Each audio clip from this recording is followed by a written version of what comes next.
बृजभूषण के खिलाफ दर्ज एफआईआर में कई बड़े खुलासे हुए हैं। 2 एफआईआर में 10 मोलेस्टेशन के केसेस दर्ज हुए हैं। क्या है आरोप, किसने लगाए हैं ये आरोप, आज जानेंगे इस एक्सप्लेनर में। हेलो, मैं हूं साहिबा खान और आप देख रहे हैं अनकट।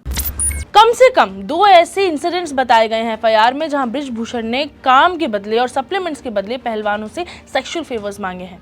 एफआईआर में सेक्सुअल हैरेसमेंट की कम से कम 15 घटनाएं सामने आई हैं, जिनमें इनअप्रोप्रिएट टच के 10 इंसिडेंट्स शामिल हैं। छेड़छाड़ का भी जिक्र है, जिसमें अलग अलग बॉडी पार्ट्स पर गलत तरीके से टच करना शामिल है। डराने धमकाने के कई वाकया हैं, जिनमें स्टॉकिंग करना शामिल है।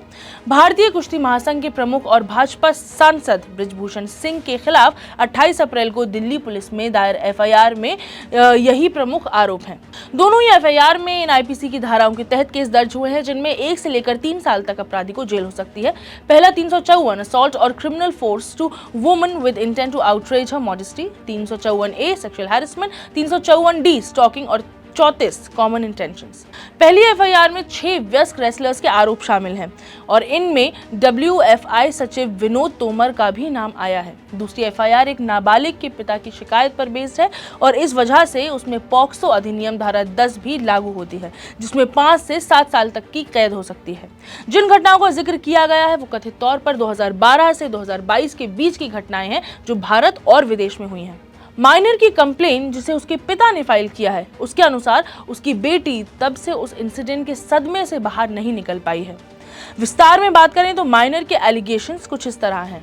तस्वीर लेने के बहाने उसे कसकर पकड़ना, आरोपी यानी कि सिंह का बच्ची को अपनी तरफ खींचना, जानबूझकर कंधे पर बल देना, छाती पर बहाने से हाथ लगाना।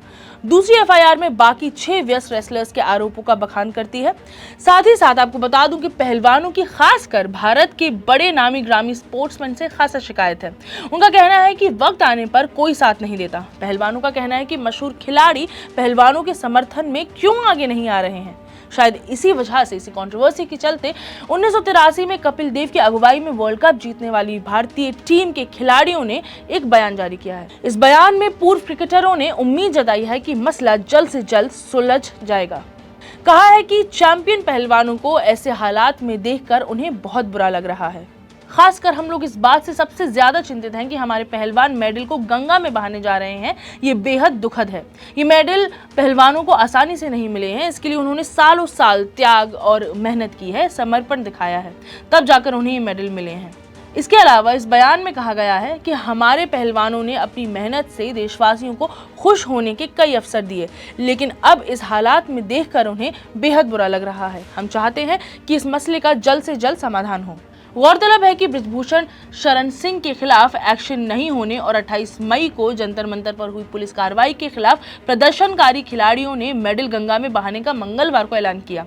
इसके बाद ये खिलाड़ी हरिद्वार के हर की पौड़ी पहुंचे। वहां जाकर सभी खिलाड़ी काफी भावुक नजर आए।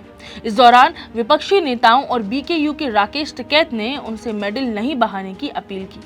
अब जबकि एफआईआर फाइल हो चुकी है तो दिल्ली पुलिस को चाहकर या ना चाहकर भी इन्वेस्टिगेशन शुरू करनी ही पड़ेगी।